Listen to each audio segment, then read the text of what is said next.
Que Dieu bénisse encore son serviteur. Ce matin, c'était simplement merveilleux. Amen. Amen. C'est maintenant que je viens de découvrir Francis alors que je l'ai connu depuis longtemps. Enfin, nous avons encore un délégué du ciel parmi nous. C'est le pasteur du Soleil du Champ Tabernacle de Pointe-Noire.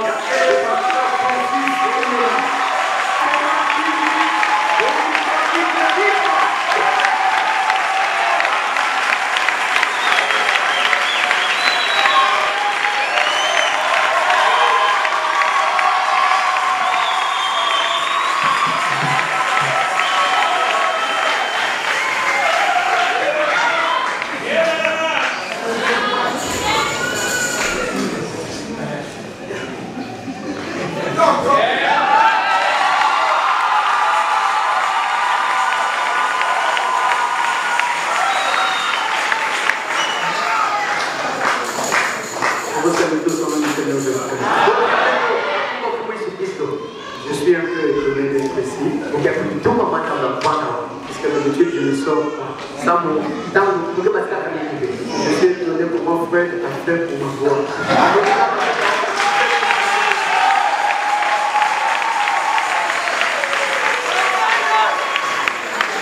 Je crois que c'était le plan de Dieu. En étant à Tunisie, donc voilà que je ne suis pas tellement étranger. Parce que j'ai eu également une petite histoire avec cette ville.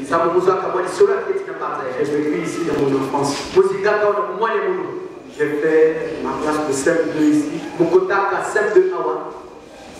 À l'école, on s'appelait 5 février. Dans l'école 5 février, j'ai fait ma 6e ici. Pour cela, la 6e, on fait au CG Central. Dans CG Central, je vais là au centre-ville, à côté du Grand Hôtel. La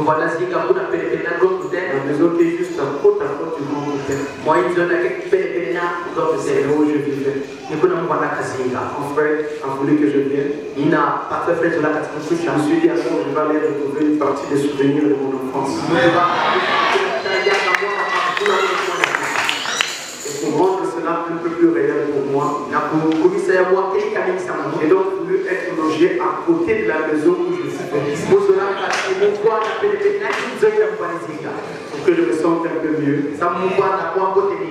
Et alors, nous passons un moment agréable avec vous. Et il est dit ça, moi qui le connais.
Quand vous voyez ça, montre que ce berger-là a une bénédiction sur le cœur. Et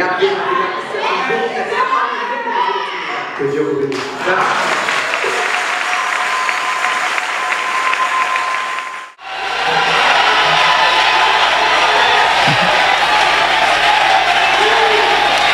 Dans le septième âge, dans ce septième âge, dans ce septième âge, Dieu a tellement aimé le monde, il a tellement aimé les cellules de la Odyssée, qu'il nous a donné William Marion Branham.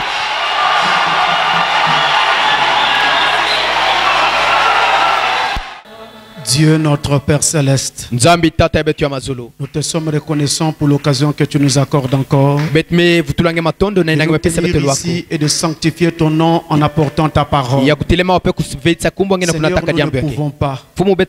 Nous sommes totalement incapables. Alors nous voudrons, Seigneur, que tu nous mettes simplement hors du chemin. Ainsi que toi tu viennes, parle toi-même et t'écoutes aussi toi-même au travers de nous. Donne-moi une véritable résurrection temporaire. Accorde-moi la grâce de dire comme Jésus de Nazareth. L'Esprit du Seigneur l'Éternel est sur moi. Car l'Éternel m'a oint pour annoncer la bonne nouvelle à son peuple. Nous te consacrons ce moment en priant, Seigneur, que tout esprit dans ce lieu soit pris sous le contrôle du Saint-Esprit de Dieu. À toi nous remettons ce moment dans le nom de Jésus-Christ. Amen. Amen.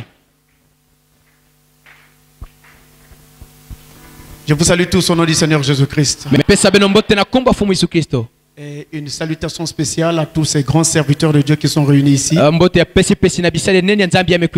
rendons grâce à notre Dieu qui a rendu ce moment possible. Et puisse-t-il bénir le pasteur Fred qui a eu suffisamment d'amour et de confiance dans son cœur pour notre humble personne pour nous inviter ici prêcher du haut de sa chair. Je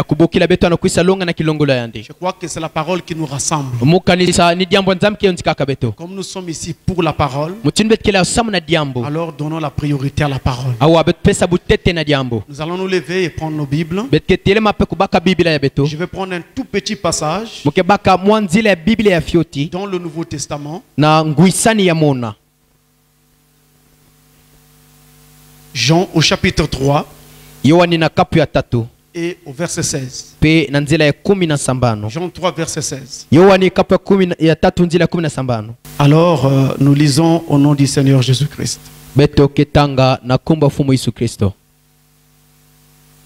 Car Dieu a tant aimé le monde qu'il a donné son Fils unique afin que quiconque croit en lui ne périsse point mais qu'il ait la vie éternelle. Amen. Amen. Que Dieu ajoute du feu à sa parole.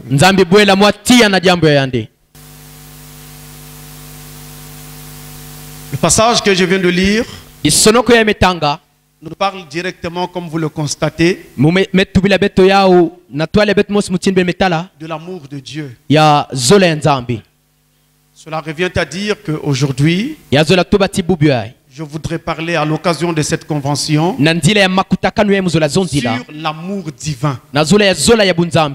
J'ai pris un passage très simple, un tout petit verset de la Bible. En tout cas, c'est un passage qui nous est vraiment familier.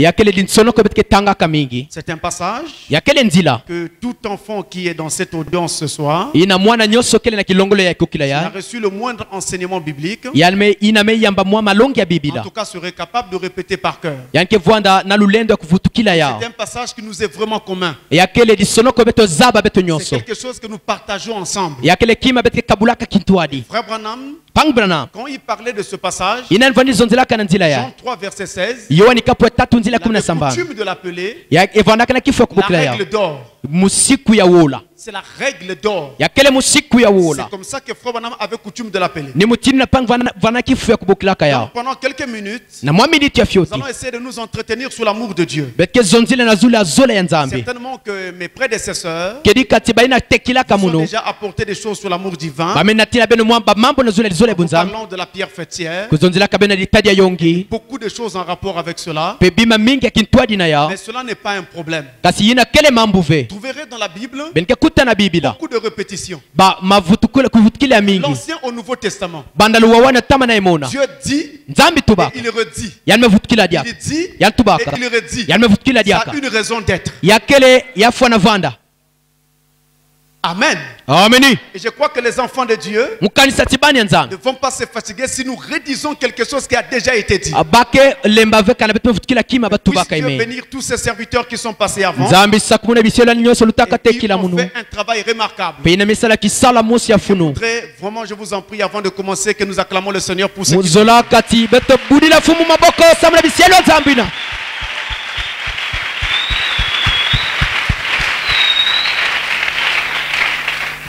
Alors, pour parler de l'amour divin, j'aimerais d'abord commencer par un problème de concept. J'aime les concepts. Je veux d'abord commencer par les mots. Nous parlons de l'amour divin. Avant d'arriver si loin, commençons par voir ce qu'est d'abord l'amour lui-même. De façon générale, l'amour, c'est une affection.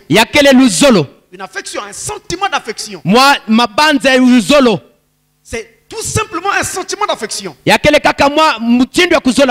une disposition à vouloir le bien d'une entité qui a été humanisée. C'est-à-dire, ça peut être Dieu. Ça peut être votre prochain. Ça peut être l'humanité. Ça peut être votre pays.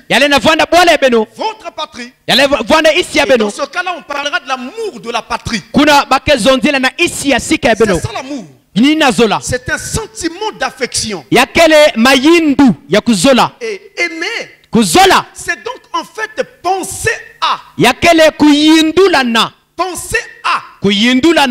En tout cas, il y a une affection. Il y a une tendresse. Il y a une inclination dans votre cœur vis-à-vis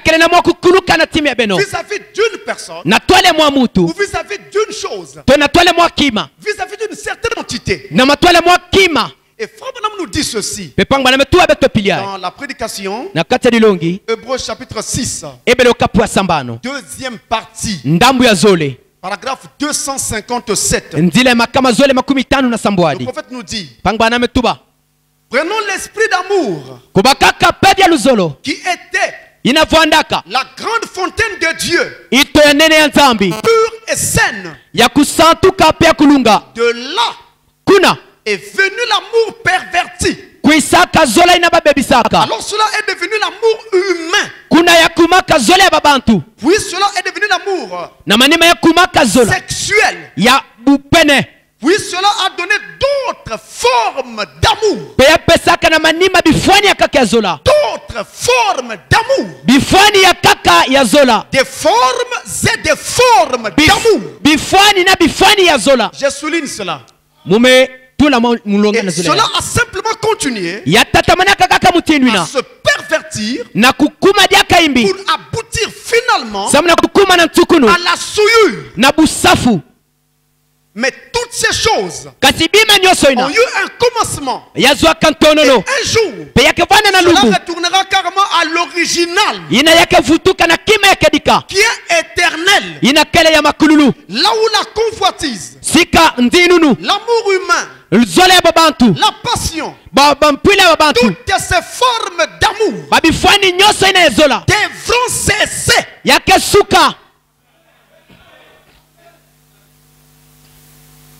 Le prophète nous montre qu'au départ, amour. C'est l'amour agapao. L'amour divin. Mais après cela, nous avons assisté à la naissance d'autres formes d'amour. Et cela s'est multiplié. Et nous sommes partis d'une forme d'amour à une autre forme d'amour. D'une forme d'amour à une autre forme d'amour. J'insiste là-dessus. Parce que ce soir, dans ton cœur, tu peux penser avoir l'amour divin. Pendant que tu n'as que des sentiments. Est-ce que quelqu'un peut dire amen?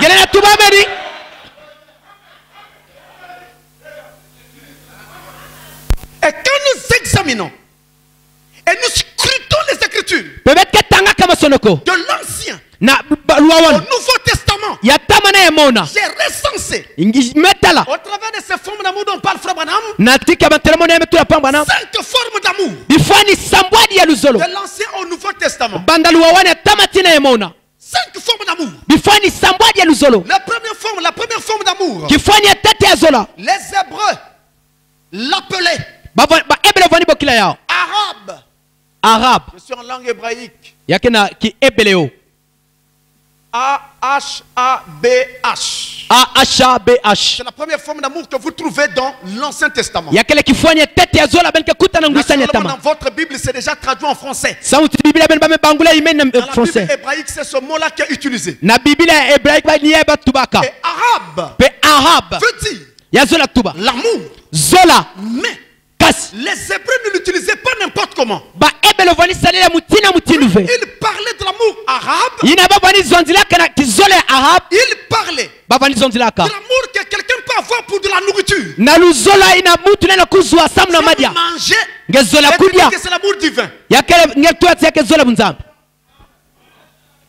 Ça, c'est l'amour arabe. C'est le terme qu'ils utilisaient. Pour l'amour de la sagesse. Quelqu'un qui aime la connaissance. C'est le mot qu'ils utilisaient. Pour parler de l'amour du sommeil. Dans Proverbe 20 par exemple, verset 13. C'est ce mot-là que nous trouvons. Voyez-vous. Et il utilisait aussi ce mot pour parler de l'amour de l'agriculture. Dans 2 Chroniques chapitre 26 verset 10, quand il parle de la nourriture, nous sommes dans Genèse 27 verset 4. Je donne ces passages parce qu'il se pourrait qu'il y ait de nouveaux venus parmi nous et qui pensent que nous ne faisons que dire Branham a dit, Branham a dit. Vous devez savoir que ce message est dans la Bible. Et ce mot arabe est aussi utilisé enfin parler de l'amour des biens matériels. Lorsqu'il était changé en Ahaba, pas seulement l'amour des biens, mais aussi l'amour des personnes et même de Dieu. Vous avez pour Dieu. Donc là, c'est quand on avait la forme arabe. Il y a un H d'abord ici, et voilà, un autre H à la fin. Voilà ce qu'on a fait. Ça, c'est la première forme d'amour que nous trouvons dans l'Ancien Testament. La deuxième forme d'amour, rendue dans l'Ancien Testament par le mot Essed. E et D. Et dans votre Bible en français, ce mot a été rendu par miséricorde. Mais en fait, ce mot était utilisé par les Hébreux. Qu'il parlait de l'amour constant. C'est-à-dire l'amour que Dieu avait pour son peuple d'Israël. Cet amour était constant. Cet amour était inchangé. Et jusqu'à ce que Dieu soit amené à dire, même si une mère oublie son enfant, l'amour éternel Je n'oublierai jamais Israël. Et la Bible ajoute, maudit soit celui qui maudit Israël. Et béni soit celui qui bénira Israël. C'est pourquoi en passant, de temps en temps dans vos prières, souvenez-vous d'Israël. Voilà la deuxième forme d'amour. Nous avons un autre amour.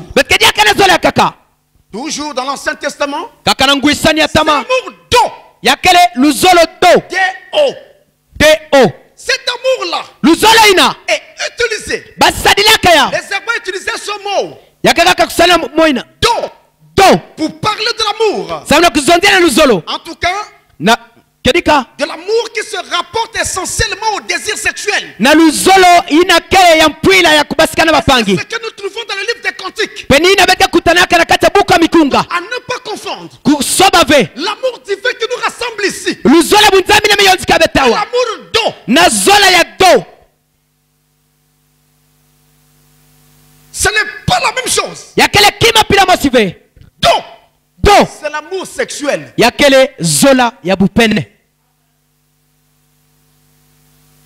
La quatrième forme d'amour, c'est un amour auquel vous êtes déjà habitué. C'est l'amour philéo.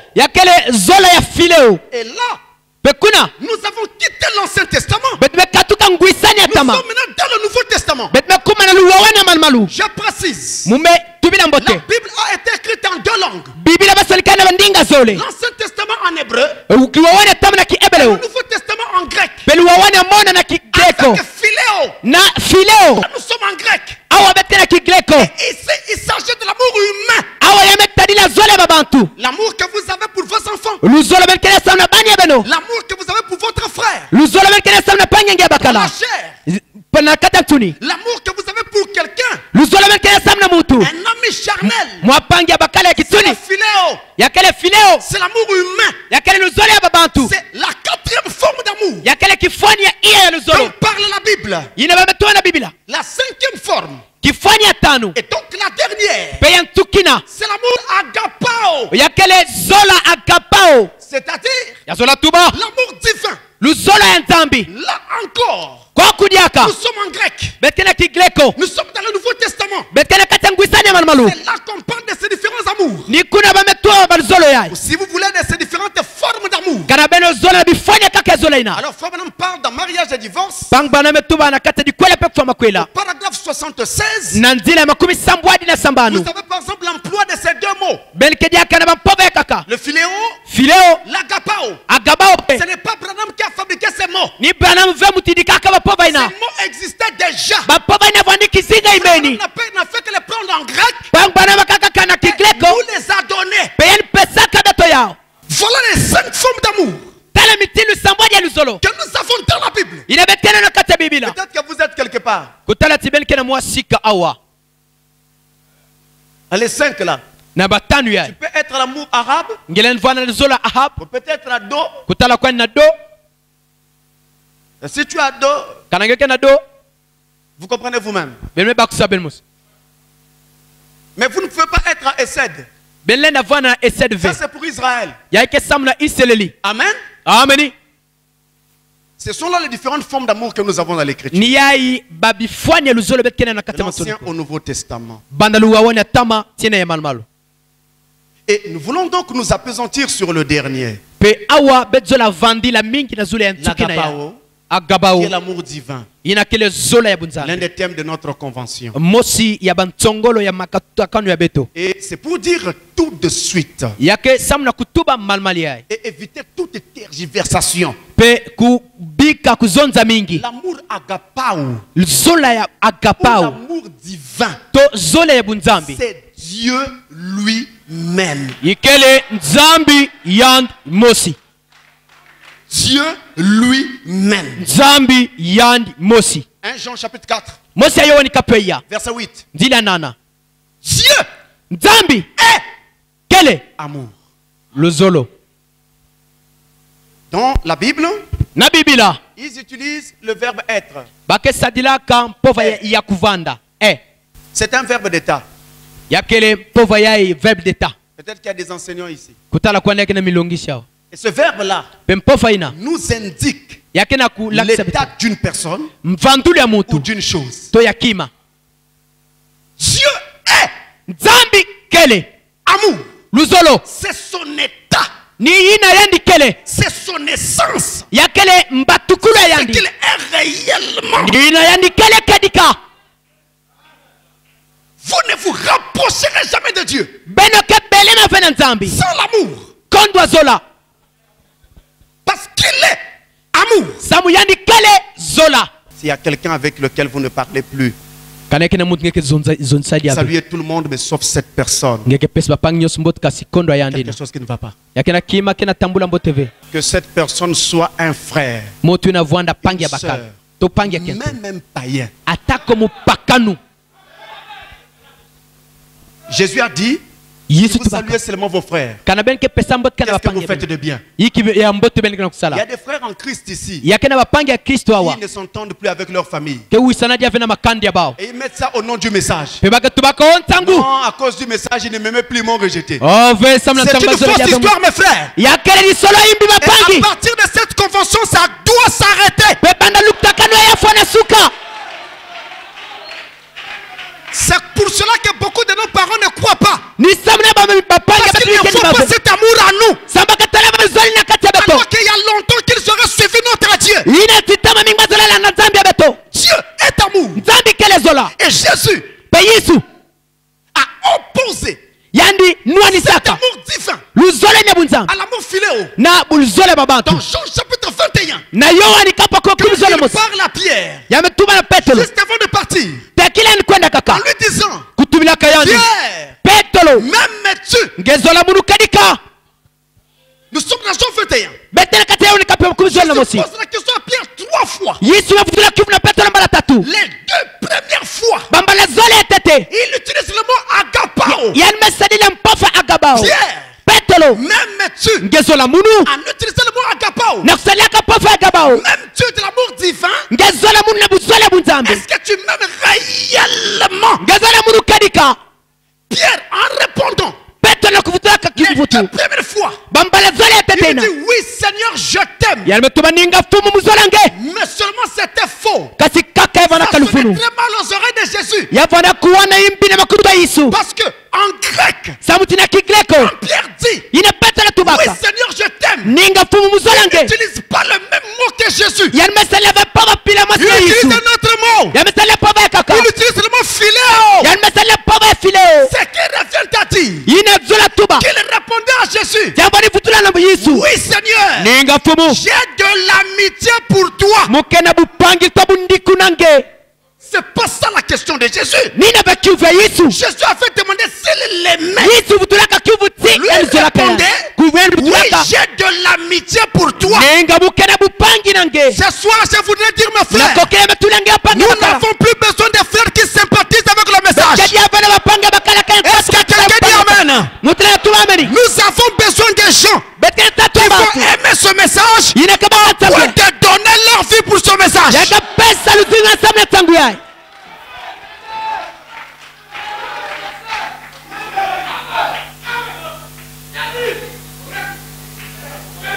Il y avait un écrivain qui disait, Blaise Pascal, on lui parlait des histoires que les gens écrivaient et racontaient. Il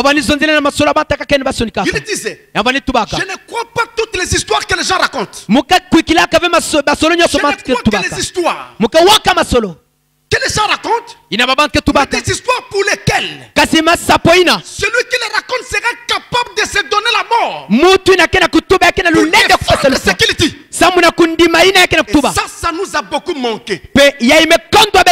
C'est pourquoi dans nos églises, on a encore des gens qui ne payent pas leur dîme et qui font des dribbles. Dans nos églises, nous ne font pas des gens qui soutiennent l'œuvre.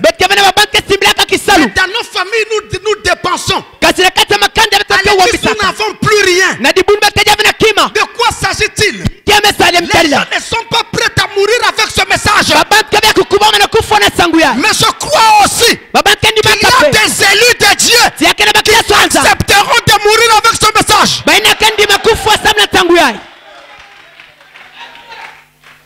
Et quand Jésus a vu Pierre répondait toujours. Parle-moi filéo. Jésus a changé aussi de mots. Troisième fois, Jésus va poser la question à Pierre. Pierre, m'aimes-tu? En utilisant maintenant le mot filéo. Quand Pierre a entendu Jésus changer de mot, il s'est senti condamné. Il a senti que le Seigneur doutait maintenant. Doutait maintenant des sentiments de Pierre. Et justement, l'apôtre Pierre venait de commettre une faute avant. Il avait renié Jésus juste avant sa crucifixion. Et ce reniement pesait sur sa conscience. Quand on lui demandait m'aimes-tu, il avait du mal. Oui, je t'aime. Et ça, c'est ce qui nous arrive quand nous avons péché contre les frères. Il faut le saluer, mais vous êtes froid. Vous l'embrassez, mais vous êtes froid. Il manque de chaleur. Parce que vous avez tellement parlé du mal. Quand vous êtes devant lui, il vous manque le courage de l'embrasser. C'est ça qui arrive. Et je dois vous dire, mes frères, ne pensez jamais que vous soyez meilleur qu'un autre. C'est complètement faux. Branham a prêché et tu ne le sais pas. Ne pensez jamais ça. Parce que sur ce chemin, nous avons tous les épreuves à traverser. Il se pourrait que toi tu sois déjà délivré dans la boisson. Et que l'autre est encore lié dans la boisson. Mais lui aussi quelque part, il est déjà délivré. Mais sur ce point-là, toi tu es encore lié. C'est pourquoi sur ce chemin, nous allons de l'avant. Ne faisons pas attention aux erreurs des uns et des autres. La Bible n'a jamais dit que s'il faut faire la faute d'un frère, il faut courir comme un arbitre de touche. Afin de s'appeler pour crier. Voilà, il est tombé. Il est tombé. Non, mais ton frère n'est pas Babylone. Ton frère est un élu de Dieu.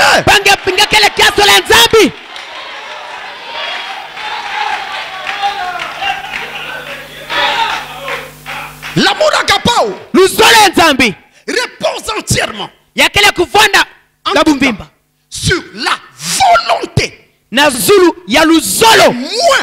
sur les sentiments.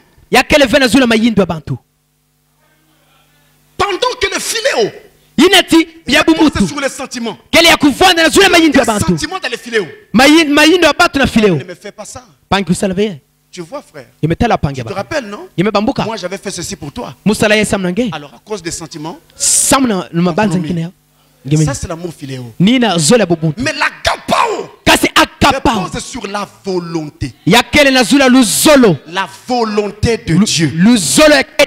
C'est sur cette base que repose l'amour agapao. Et cet amour agapao se caractérise par deux choses particulières. La première chose, c'est que l'amour agapao, c'est l'amour que Dieu a pour l'homme. L'amour de Dieu pour l'homme. C'est ça qu'on appelle agapao. L'amour divin. L'amour de Dieu pour moi. L'amour de Dieu pour toi. L'amour de Dieu pour l'homme. Et la deuxième particularité, ou la seconde particularité, il repose sur l'amour qui découle de celui que Dieu m'a donné et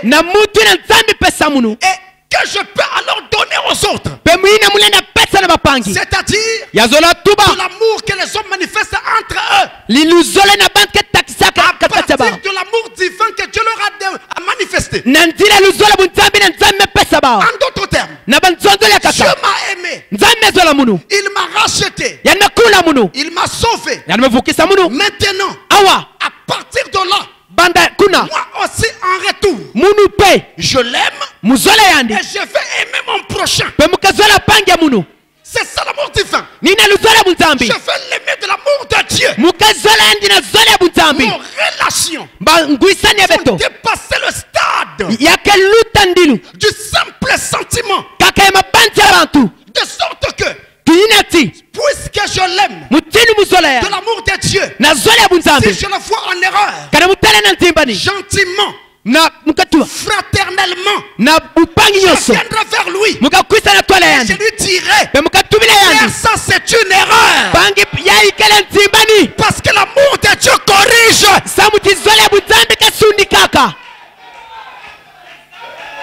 Mais si tu vois ton frère en erreur et que tu n'as pas le courage de lui dire que ça c'est une erreur, alors tu n'as pas l'amour de Dieu. Tu as l'amour filéo. Ce n'est pas le divin.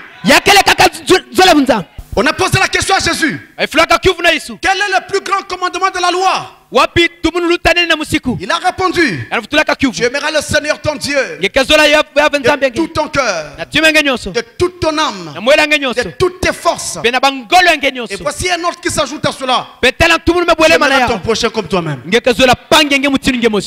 le prophète dit, l'amour est le plus grand de tous les commandements. L'amour rassemble tous les commandements. L'amour est au-dessus de tout. Comme nous avons 10 commandements, et il y en a un qui englobe le tout. Ce commandement est appelé le 11e commandement. C'est ça l'agapao. C'est le 11e commandement. Nous sommes rassemblés ici par et pour le 11e commandement. L'amour divin. L'amour agapao. Voilà ce qui nous rassemble. Et la Bible dit, si quelqu'un n'aime pas, si quelqu'un n'aime pas, il n'a pas connu Dieu. Si quelqu'un n'aime pas, il n'a pas connu Dieu. Cela ne veut pas dire que vous ne pouvez pas être en désaccord avec un frère. Non, le désaccord peut exister. S'il y a désaccord et que toi tu te retires en te disant, je ne le saluerai plus, c'est que tu n'as pas connu Dieu. Mais celui qui a connu Dieu, parlez tous de l'enlèvement. Mais il y a des choses très simples qui nous amèneront à cet enlèvement-là. C'est pourquoi je n'ai pas voulu faire compliqué. Je voulais être très simple. Si quelqu'un n'aime pas, il n'a pas connu Dieu. Si vous n'aimez pas, vous n'aimez pas, vous n'avez pas connu Dieu. Et l'amour divin nous a été révélé et prouvé à la croix. Regardez ce que dit l'Écriture. Je vais lire ce passage. Dans Matthieu, plutôt Romains chapitre 5. Romains chapitre 5 verset 8.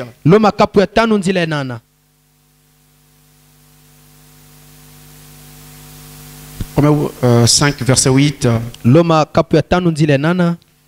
Dans ce passage, il nous est dit, et regardez comment Dieu le dit même. Mais Dieu prouve son amour envers nous, en ce que lorsque nous étions encore des pécheurs, Christ est mort pour nous. C'est ça la preuve que Dieu nous aime. La croix, Golgotha. Et le prophète va jusqu'à dire, à la prédication condamnation par représentation, il va jusqu'à dire, si vous dites que je suis sauvé parce que je suis catholique, alors c'est la preuve que vous n'êtes pas encore sauvé. Si vous dites que je suis sauvé parce que je suis protestant, Si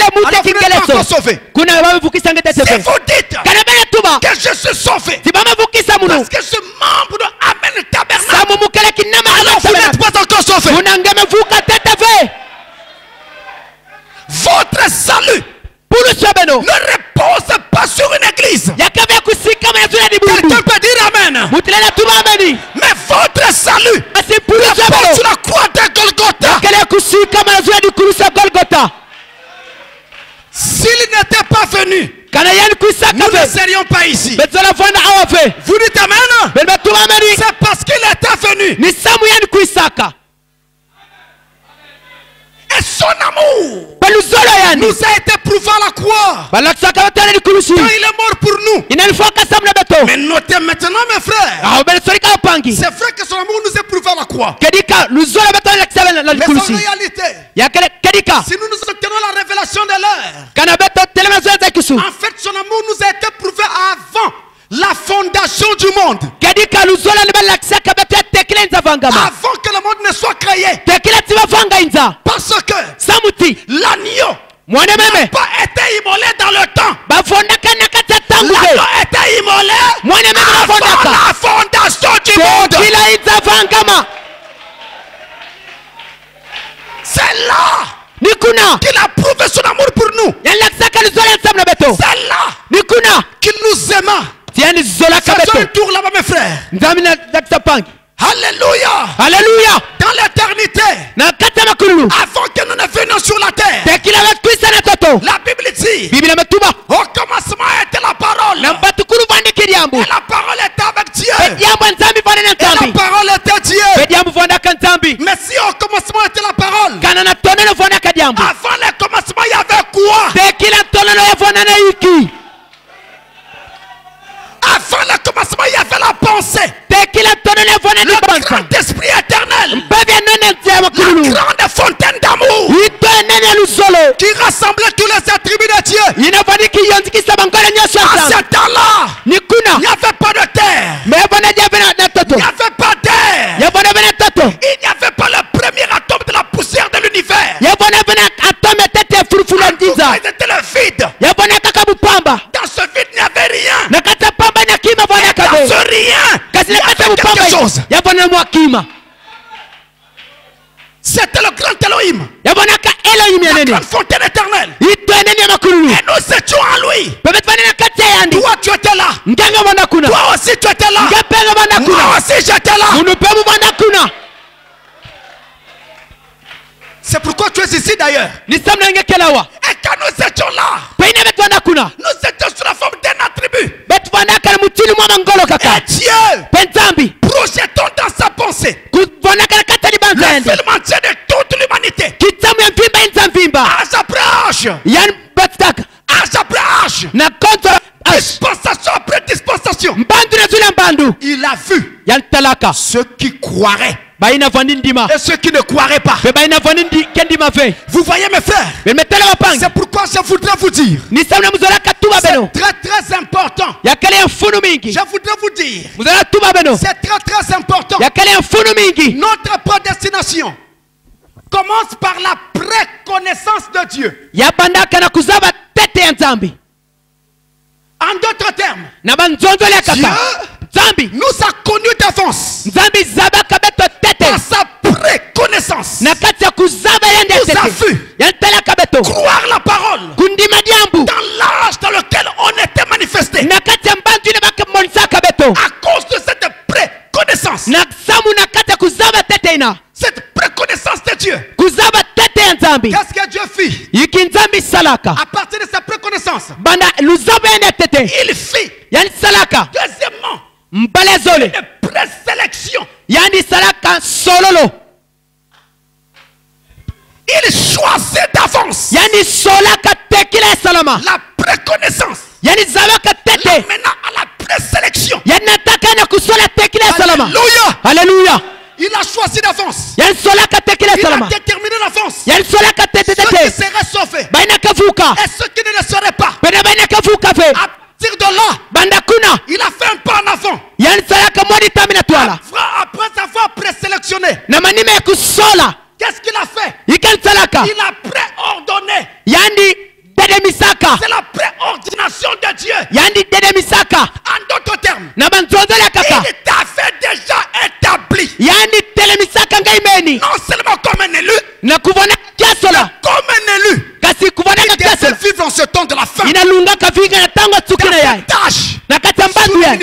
page 4.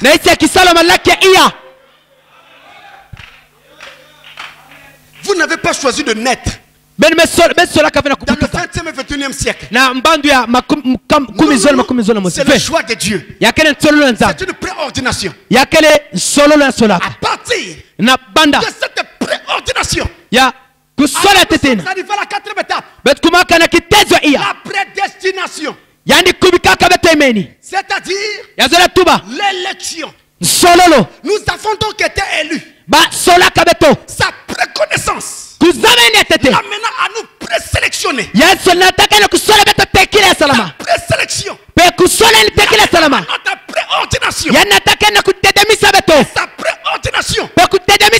Notre prédestination. Il n'y a pas de hasard. Tout était établi. Et tout a été fait selon le plan que Dieu avait arrêté. Nous sommes rassemblés. La place que vous occupez, Dieu le savait. Dieu l'avait vu. Dieu l'avait voulu. C'est pourquoi nous sommes ici. Maintenant, dans cette grande fontaine où nous avons été prédestinés, choisis pour la vie éternelle, Dieu décida de nous amener sur la terre. Pour un moment, il s'entendit avec l'homme. Il y eut une entente secrète entre Dieu et l'homme. Il va dire à l'homme, moi, j'ai beaucoup d'attributs que je dois manifester. Je suis guérisseur, mais je ne peux pas guérir parce qu'il n'y a pas de maladie. Je suis sauveur, mais je ne peux pas sauver parce qu'il n'y a pas de pécheur à sauver. Je suis père, mais je ne peux pas être appelé père parce que je n'ai pas encore de fils. Vous comprenez? S'entendit avec l'homme. Je veux m'entendre avec toi. En fait, je veux ta coopération.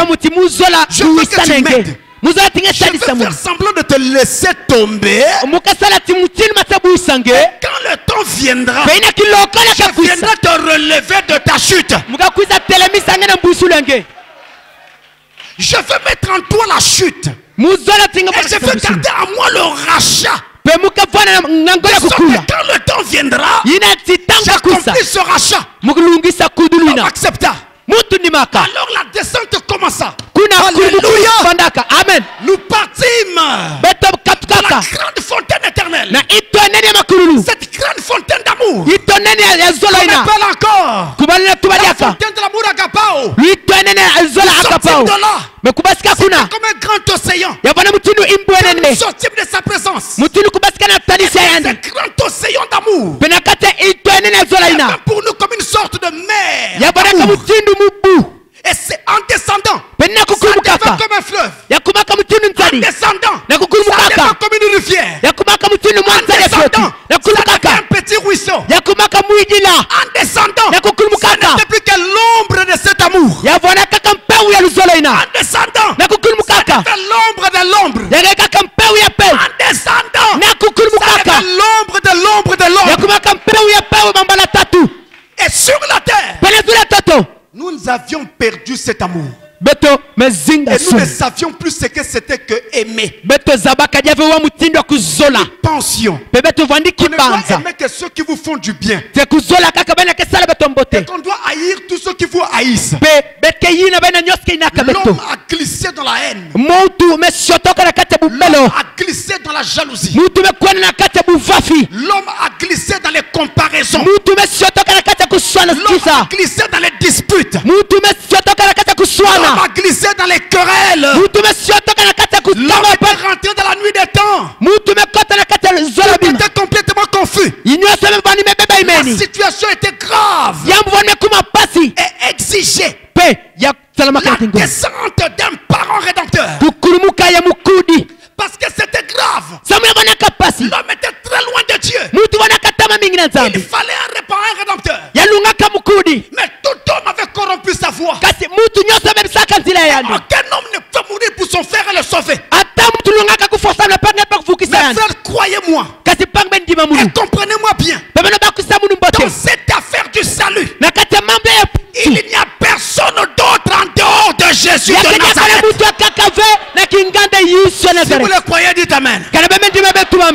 Il n'y a personne d'autre. On peut démontrer ce qu'on veut. Il n'y a pas deux sauveurs. Il n'y a pas trois sauveurs. Il n'y a qu'un seul sauveur. Et son nom est Jésus de Nazareth. C'est pourquoi au jardin de Gethsemane, juste avant sa livraison, au Romain, il a pris les apôtres. Il dit, viens avec moi. Vous allez prier pour moi. M'assister dans la prière. Laisse un endroit, il s'écarte. Il va prier pendant 1 heure. Il revient. Les apôtres dormaient. Il les réveille. Quoi? Vous n'avez même pas pu veiller 1 heure avec moi. Oui. Il ne pouvait pas. Personne ne pouvait aider Jésus dans cette affaire de salut. Le jour qu'on l'a arrêté, on l'amène à Golgotha. En chemin, on croise ce noir, Simon de Cyrène, à qui on demande de porter la croix de Jésus. Il prend la croix, met sur son épaule. Il se fait un pas, il tombe. Alléluia. Alléluia. Pourquoi est-il tombé? Parce que personne ne devait aider Jésus à nous sauver. Et dans l'Apocalypse, quand Jean a entendu la voix au milieu du chandelier, il dit, je me suis retourné pour voir la voix.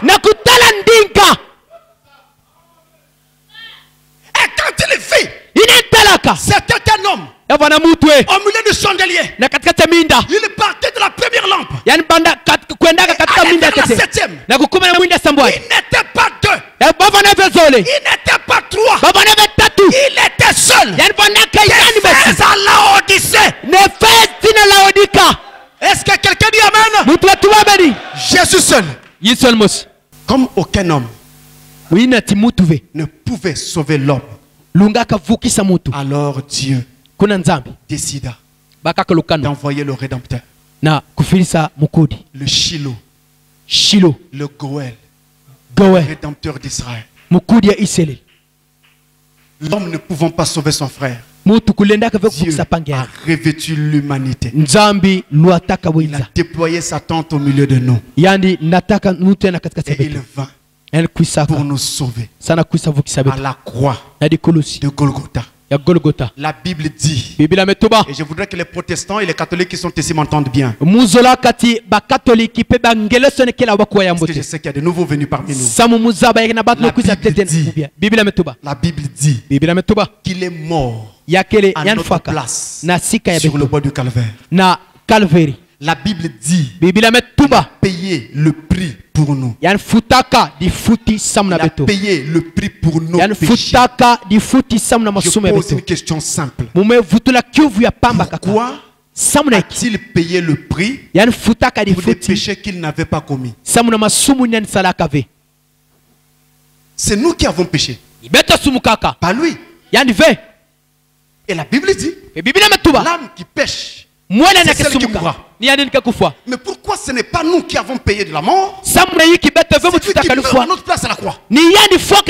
Pourquoi venir mourir pour des choses que tu n'as pas fait?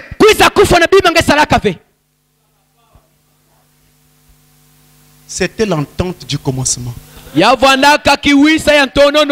d'autres termes, l'homme n'était pas responsable de sa chute. C'est Dieu lui-même qui avait provoqué cette chute. Dieu lui-même devait payer le prix à la place de l'homme. Il avait dit à l'homme, je vais faire semblant de te laisser tomber. Je mettrai en toi la chute. Et je garderai en moi le rachat. Le temps viendra, je viendrai pour te racheter. Ainsi, dans le jardin d'Éden, quand la voix de Dieu criait, Adam, où es-tu? Adam, pourquoi tu fais cela? C'est une condamnation par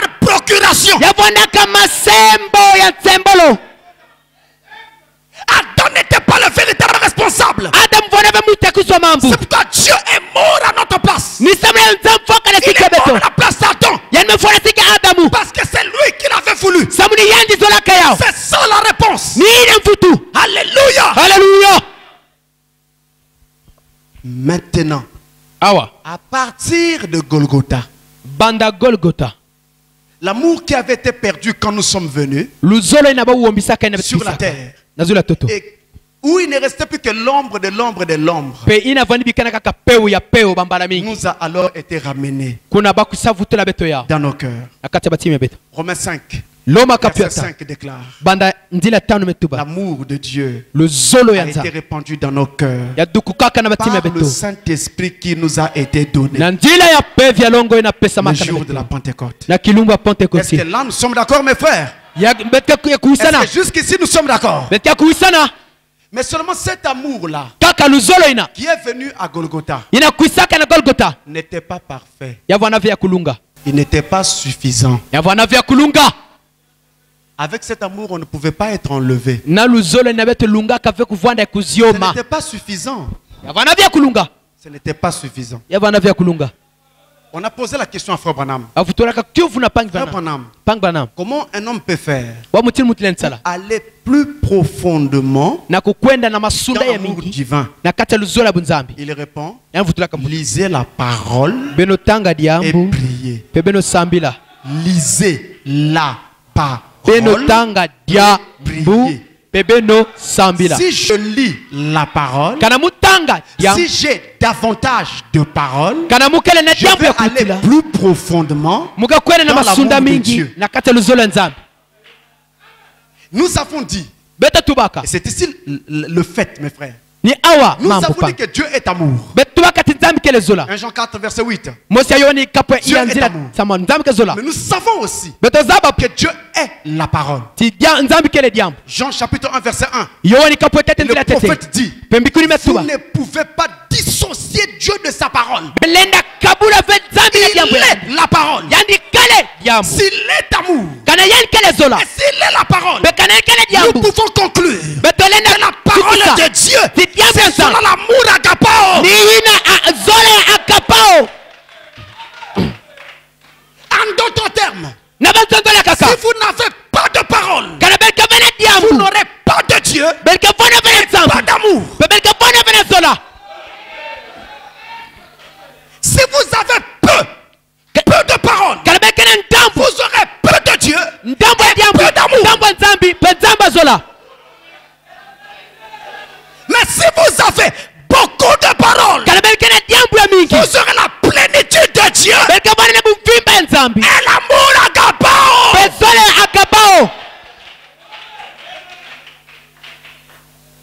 Amen. Voilà ce que vous aurez. Si vous avez la parole dans sa plénitude. Frère Branham est rentré là-bas. De l'autre côté, il a vu ce qu'il a vu. Quand il ressort, il nous dit: mes frères, laissez-moi vous le dire, sans l'amour parfait, personne n'entrera là-bas.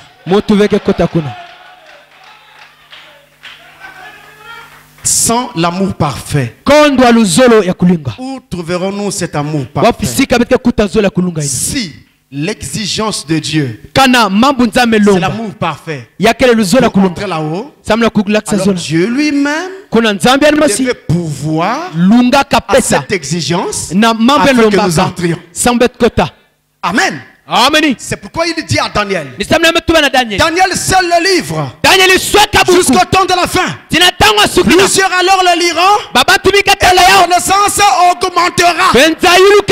Qu'est-ce qu'il annonçait? Il annonçait l'ouverture de la parole au temps de la fin. La parole dans son abondance, la parole dans sa plénitude, les sept tonnerres révélés à ce temps de la fin. C'est ça l'amour agapao. Est-ce que quelqu'un dit amen? Si vous ne croyez pas que les sept tonnerres sont révélés, vous n'entrerez pas là-bas. Les sept tonnerres sont révélés. Les 7 tonnerres. C'est la pierre de fête. Les 7 tonnerres. C'est le 7e saut. Les 7 tonnerres. C'est la 3e poule. Et les 7 tonnerres. C'est la moule agapao. Alléluia. Alléluia. Et moi je voudrais vous dire. Qui t'a énervé Satan. Je peux peut-être énerver Satan. Mais je dois vous le dire. En réalité, là où nous sommes, nous n'avons qu'une seule chose à faire. C'est aimer Dieu et continuer à avancer. Le reste, c'est lui qui prendra soin. Est-ce qu'il y a un courageux qui peut dire amen à ça? Le royaume appartient aux violents, mes frères. Aimez Dieu. Allez de l'avant. Le reste, Dieu prendra soin. Oh non, frère, tu sais, je dois faire. Aimez Dieu. Allez de l'avant. Dieu prendra soin du reste. Mon Dieu, mon Dieu. Écoutez ceci, mes frères. La première fois quand cet amour est descendu dans sa forme insuffisante, certes, il y avait quelqu'un qui avait cru à cet amour. Et cet homme a dit, nous mourrons parce que nous méritons notre mort. Mais pas lui.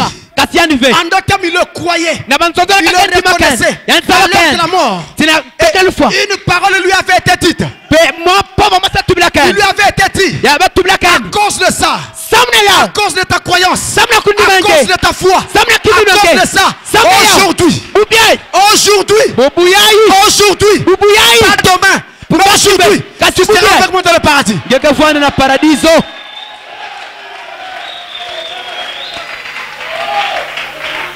Mais en ce temps de la fin, quand cet amour est descendu, dans sa forme parfaite, dans sa plénitude, qu'est-ce s'est-il passé?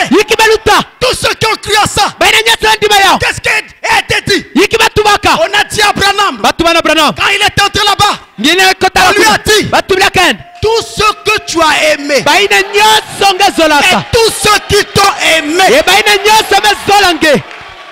alléluia, alléluia. Pronom personnel.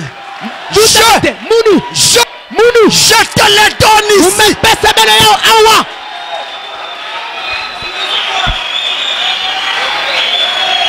J'ai envie de sauter. Mais il faut que je reste encore ici. Cela veut dire qu'il n'y a pas de perdition pour un homme qui aime le message et qui croit le message de Frère Branham.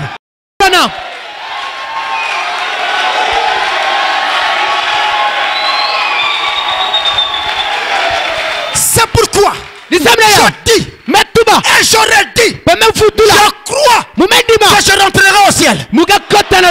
Est-ce que tu le crois aussi?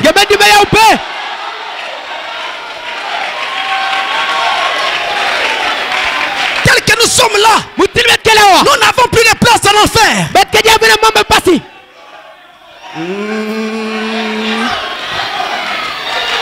On n'a plus de place en enfer. Moi je ne prie pas parce que j'ai peur d'aller en enfer. Non. Je n'ai pas peur d'aller en enfer. Si on me prend aujourd'hui, j'étais en enfer. L'enfer l'accueil. Il n'est pas. Tu n'as plus de place ici.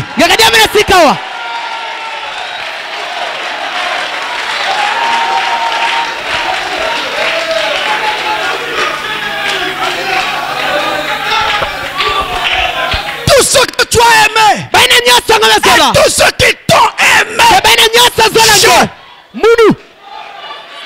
c'est un engagement personnel. Dieu a pris l'engagement de les amener dans la gloire.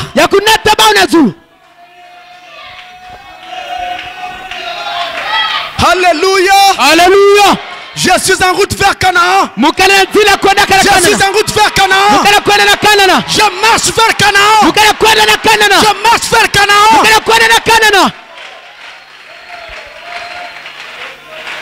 Alléluia. Alléluia. Mais il y a une chose à laquelle nous n'avons pas souvent fait très attention. Il a été dit dans ce petit passage que j'ai lu au début. Dieu a tant aimé le monde. A tant aimé le monde qu'il a donné son fils.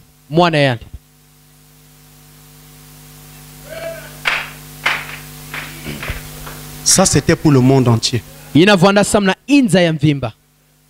Dans le premier âge, Éphèse, Dieu a tant aimé Éphèse qu'il leur a donné l'apôtre Paul. Dans le deuxième âge, Smyrne, Dieu a tant aimé Smyrne, celui de ce temps-là, qu'il leur a donné Irénée. Dans le troisième âge, Pergame, Dieu a tant aimé Pergame, celui de ce temps-là, il leur a donné Martin. Dans le quatrième âge, Thyatire, Dieu a tant aimé Thyatire, il leur a donné Colomba.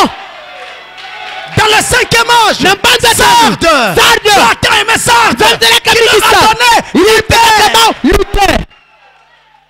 Dans le sixième âge, Dieu a tant aimé l'âge de Philadelphie, il leur a donné Wesley.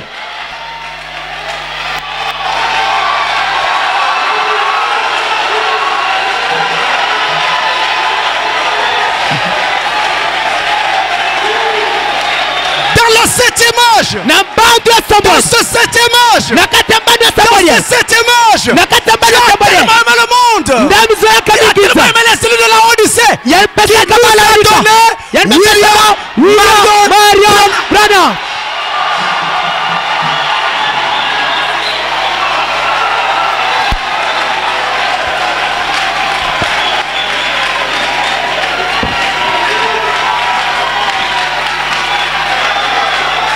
Alléluia! Alléluia! Mais ce n'est pas tout. Ce n'est pas tout. Ça c'est pour les âges. Ça c'est pour les âges. Ça c'est pour les âges. Maintenant. Maintenant. Dieu a tant aimé Dolisi. Il lui a donné Fred.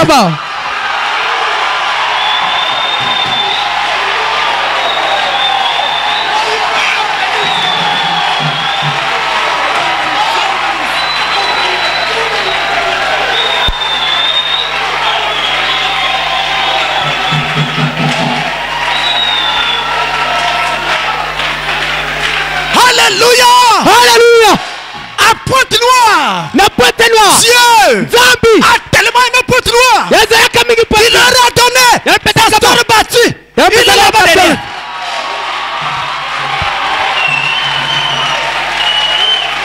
Alléluia! Alléluia! Et ils ne sont pas seuls! Tu as tellement donné ici. Tu as aussi donné le pasteur Maxime.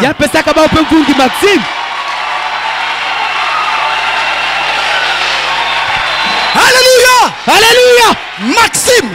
Fred. Et tous les pasteurs de Dolici. C'est l'amour de Dieu pour Dolici.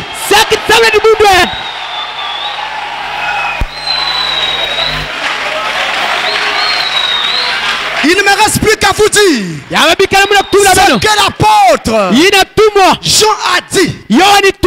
Petits enfants, vous avez vaincu le malin. Vous vous posez la question. Est-ce que j'ai cet amour? Est-ce que je rentrerai? Il n'y a pas de questions comme ça à me poser. Le message est là. Les tonnerres sont là. J'aime la parole. Je crois la parole. Je viens de la fin. Vous savez vaincu le malin. Quand? Before the foundation of the world. Avant la fondation du monde. Avant la fondation fondation du monde, Dieu avait fait de toi un vainqueur. Là où tu es là, c'est un vainqueur. Le vainqueur, ce n'est pas ta chair. Le vainqueur, ce n'est pas toi. Mais le vainqueur, c'est la parole en toi.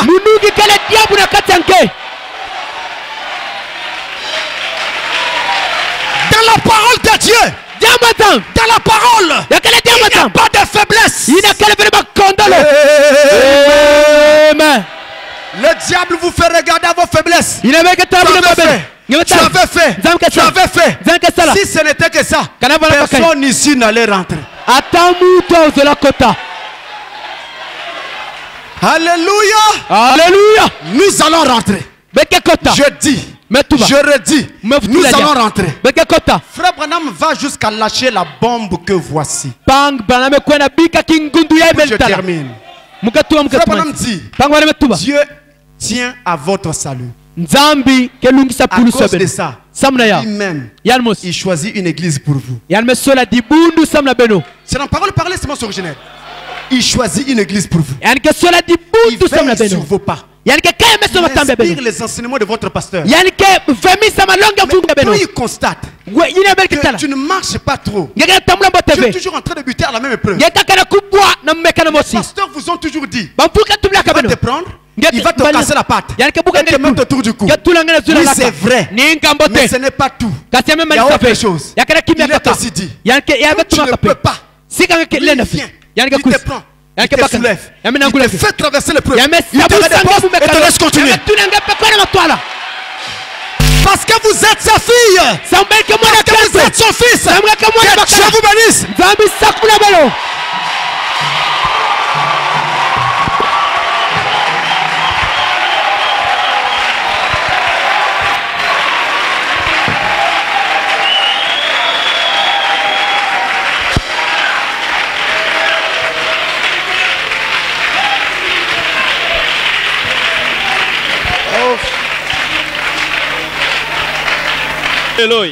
Que Dieu bénisse encore son serviteur. Nous avons besoin de tels enseignements. Amen. Amen. C'est ça le sommet de la pyramide. C'est ça les matériaux qui constituent l'épouse de Jésus-Christ. Dieu bénisse aussi tous les serviteurs de Dieu qui sont passés ici. Ce matin, c'était simplement merveilleux. Amen. Amen. Vous voyez que Dieu est dans la diversité. Et si nous avons l'occasion d'écouter chacun ici, nous serons vraiment bénis. Et j'aurais peut-être souhaité ou suggéré aux serviteurs de Dieu que ce serait un jour bon que nous puissions nous rencontrer rien que les serviteurs de Dieu. Même une semaine comme ça, on reste seulement, on écoute, on s'écoute les uns les autres. Parce qu'on n'a jamais eu l'occasion de nous écouter tous au même moment. Je crois que ça sera une chose merveilleuse. Vous voyez, de se découvrir quand nous restons loin les uns les autres. Nous manquons beaucoup de choses.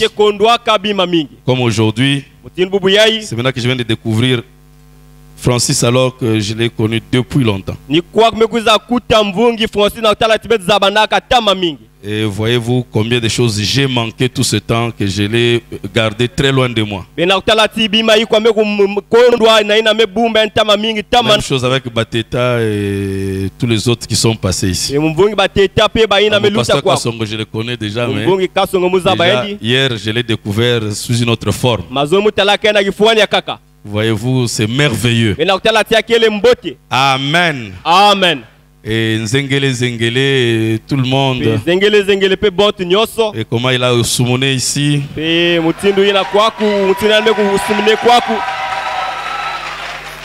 C'est simplement fantastique.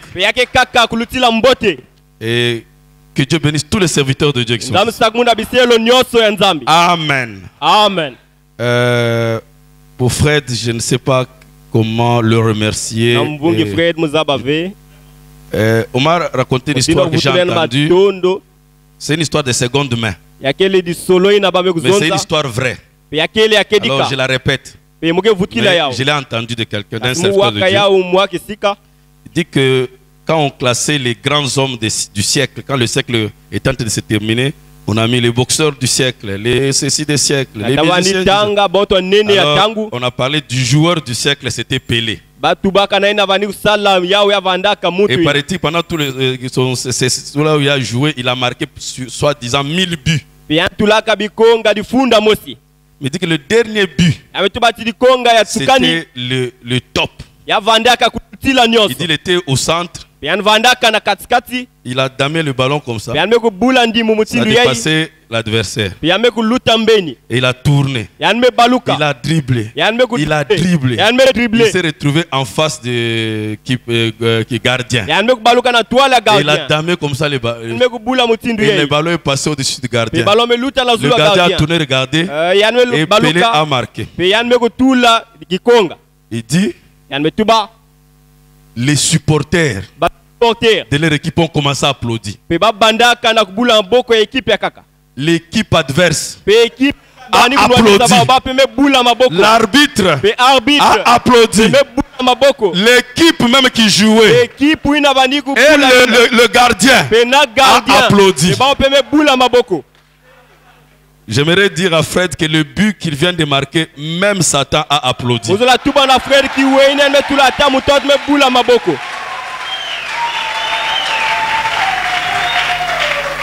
Bonjour. Oui, les pasteurs se sont retrouvés ici à Dolisie pour une convention internationale que nous avons organisée pour unir les enfants de Dieu et que l'œuvre du Seigneur puisse aller de l'avant. Donc, c'est pour la convention internationale. Les objectifs sont clairs. C'est premièrement amener des âmes à Christ et prêcher le message du temps de la fin à tout le monde qui sache qu'aujourd'hui, Dieu nous a envoyé un prophète, selon Malachie 4, versets 5 à 6, et aussi unir les frères, unir les églises et les serviteurs de Dieu, et que nous puissions arriver à dépasser nos différends, à briser nos barrières et reconnaître que nous sommes un seul peuple avec un seul Dieu et un seul prophète. Je le crois de tout cœur. La convention prend fin le dimanche 9 septembre, mais à la date d'aujourd'hui déjà, je peux vous rassurer qu'il y a des serviteurs de Dieu qui avaient des problèmes entre eux, qui ont commencé déjà à arranger. Nous avons eu 2 réunions de ministres, le mardi et le mercredi matin, mais je vous assure, je vous rassure que les serviteurs de Dieu ont commencé à se réconcilier. Il y a déjà de nouvelles âmes qui viennent à Christ et pratiquement toutes les églises de la ville sont ici réunies. Et je crois déjà, avant même la fin de la convention, le but ou l'objectif est déjà atteint par la grâce de Dieu. Merci bien. Je vous remercie, que le Seigneur vous bénisse et merci à Canal 7. Bonjour, je suis le pasteur Bathilde, Branham Tabernacle à Pointe-Noire. Bon, la convention, c'est un lieu de retrouvailles pour les prédicateurs, l'occasion de faire le point sur l'avancée du message, sur tout ce qui se fait et se dit. Nous sommes très intéressés de la manière que cela se déroule et nous félicitons le pasteur Fred pour l'initiative. Et je crois que de telles initiatives se répéteront dans l'avenir dans d'autres cieux. Je vous remercie aussi.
East Avenue Dark Hall.